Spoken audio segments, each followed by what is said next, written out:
adlaw sa tungtunan. Nakadali karon sa bypass Mintal kay aduna kitay hinabiyon na usa ka nagsugod sa iyahang business si Kapibos. So but before now, ako sang ipaila-ila ang akong kaugalingon. Ako si JD Smart Enero.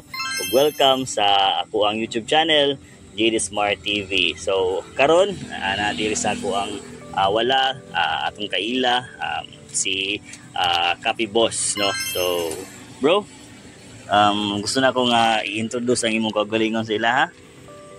May gabi si mga pas, may gabi sa tanan. Ako na si Mark Enoch, 37 years old, nakuyupat ka anak, barista diri sa Kapibos, also owner pod. Wala si Mrs. Ron, mahimo naabunta siya sa interview pero ako lang sa Ron.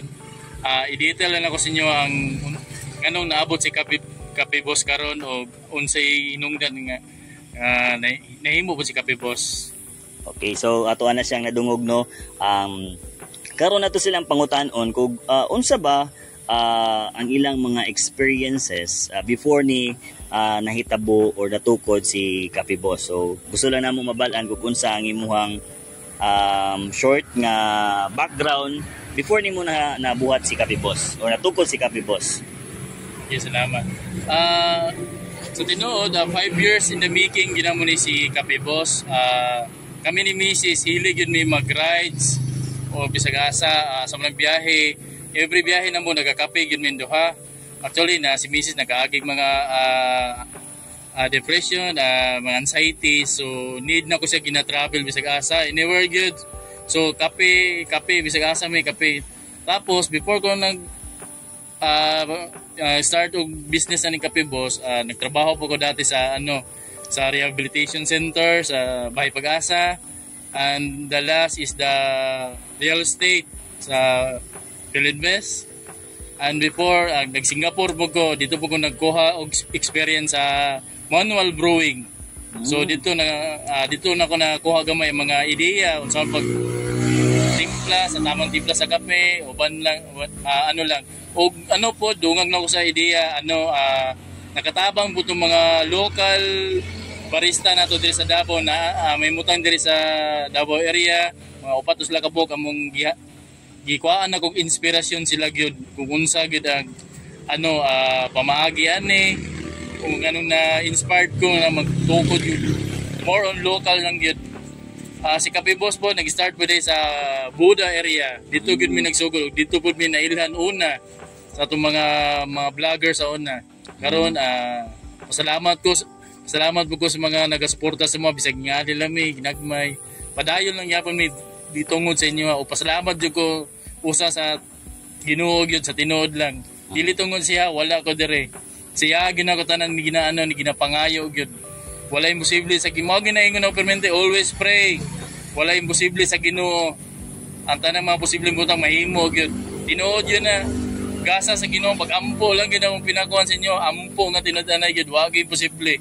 Tanan giagian ko na tanang struggle pero pag-ampo gyud sa Ginoo pinaka the best. So salamat kayo. So pinaka the best yun kayo ang pag-ampo sa Ginoo, no, kay kung wala tay kasumbungan sa itong mga problema, paminaw nato wala na ta pero wala na source, wala na tay kakuhaan pero dili na siya dinuod na gid ang Ginoo. So nakoy mga pipila ka pangutana, unsa ang mga struggles nimo o unsa ang mga struggles ninyo sa pagsugod ninyo kang Kapibos, ug giunsa ninyo na sila pagkuan kanang conquer kaning mga problema or mga struggles ng inyong nagian? Honestly, first pag first na mo pagbenta sa may Buda Road, ang first ginamong halin gyud nato 35 pesos. So sa uban nato mo surrender ni gid sila pero kami wa jud ko na wala pag-asa ato kay kabalo ko kani start mao gini business. Pagka the other day wala halin, pagka the other day 100, pagka the other day kaluyan mato ni subida mig bukid didto mi ni Pop gyud ni kusog. Tapos nagi times nga wala gi sales pero part gyud na sa business gyud. Ulan ni init among giatubang na para lang gyud matindog gyud sa Kapibos. Wala mi mga wala mi mga angal-angal unsa pa na diha. Basta padayon lang gyud mi. Inana man gid na no, kung magsugod ta sa business, di man gid ta maka-expect nga on the first or first day, first week or first month makahali na dayon ta, mabalaan dayon ta sa mga tao. So it will also take ang uban gani ang nga nag-business usahay 1 to 3 years pa nga nagsugod sila sa ilahang business. Una nila na-achieve no kung unsa gid ang ilang mga gipanginahanglan o kung unsa gid ang ilang desire nga makabot no. So nindot pud kayo no nga dili gid ta basta-basta muundang, mo surrender sa mga struggle sa gagmayng struggle nga atong magian tungod kay kumbaga muuni siya ang lamas nga diin mamahimo tang strong, mamahimo tang mas ma-encourage ta nga mas mupadayon pa gyud sa unahan no. So kumusta si Kapi Boss, isip bana or isip amahan sa imong mga anak? Sa karon mao lang gyapon ang relationship sa mga bata, padayon gyapon pero nagi times nga di gyud maiwasan yan.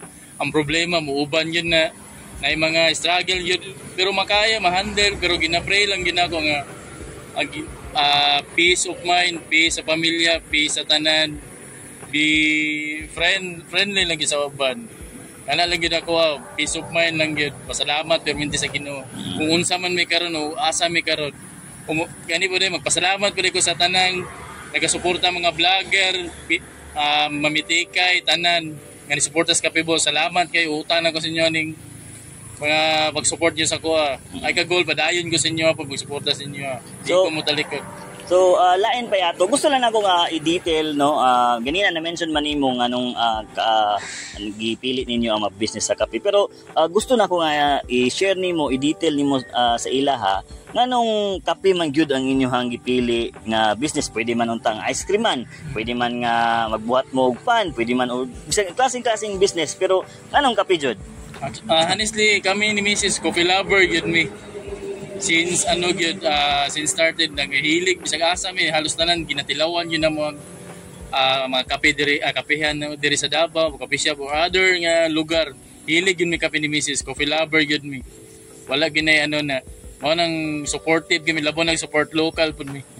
So sa pagkakaron si Kapi Boss is daghan na kay nakabalo, daghan ang mga vlogger, dili lang sa Davao, dili lang sa Mindanao, pero naana po'y uban nga nakabalo sa iya sa Visayas o sa Mindanao no. Pero katong kuan ba kung katong naglisod pa jud mo niya nagingon ka nga murag wala ba mo nabutan sa inyong una-una atong surrender na lang or magbuhat na lang mo lain nga business? Honestly, naagid na pero gina-pray ko na ko nga padayon mi isag ingani kay kani mga pagsulay lang ni tanan hinay o walay sales kabalig may part yun na sa business. Pero pasalamat na yung perminti sa Ginoo, ginadungog niya akong pag-ampo. Dili man tanan pero naagyod kabalo ko sa nagasali ko sa mga process niya kung unsa man nakita niyo karon kay Kapi Boss. Okay, so salamat kayo Brad no sa imong pag-share about sa inyong experiences about sa Kapi Boss nga paano ninyo nabuhat si Kapi Boss. O unsay mensahe nimo sa mga gusto pod mag-business sama sa inyong business? Unsay gusto nimo i-message or encouragement para sa ilaha nga in the long future or in the long run makuha pod nila ang achievement nga naamo karon? Para sa mga gusto gyud mag-business para sa mo start ay gyud mo kawala pag-asa or mo surrender na yan kung the day for first day nga wag mo halin or sa man diha padayon lang mo sa inyong negosyo ay wala paglaom passion ninyo magbaligya kape padayon lang yun na wala imposible sa Ginoo pilipin yung pag-ampog yun kana lang. Okay, so salamat kayo no. So very inspiring kay ato ang nadunggan karon nganong nag-start sila inani dako pud kayo ni sila dako pud kayo ni tabang pud sila karon no sa lalo na sa ato ang mga pamitikay mga small vlogger karon ang nagatambay diri sa bypass no sa ato ang tambayan diri sa may Kape Boss. So salamat kay bro sa imong higayon nga gihatag sa kuha karon nga ma-interview ka sa ako ang bagong sa ako ang show karon. So siya good ang first nako nga na-interview nga nagsugod ko sa akong talk show diri sa akong YouTube channel no. Og salamat kay po sa higayon, and sa karon nga panahon unsa man gyud ang pinaka the best nga mensahe nimo sa ato ang mga supporter or sa ato ang mga mo-support pa sa imuhang YouTube channel? I-invite sila para i-follow ang imuhang page or ang imuhang channel ba in the future. Alam mo ka sa sa mua sa pag-support kay Kape Boss, padayon lang ta. Ang hangin po na ko, peace lang tatanan, walay magdaotay, tabangan na tutong nasa baba, pataas, wala lang tayo mga samo kung sa panadiha. Ito lang, support lang po sa Kape Boss, o sa inyo po, shout out na po sa inyo. Okay, so salamat bro, salamat kay sa tanan, o ayaw mo kalimot nga i-like, i-subscribe ninyo ato ang YouTube channel, GD Smart TV, o padayon ta sa ato ang nasugdan. Salamat og God bless sa you. Thank you.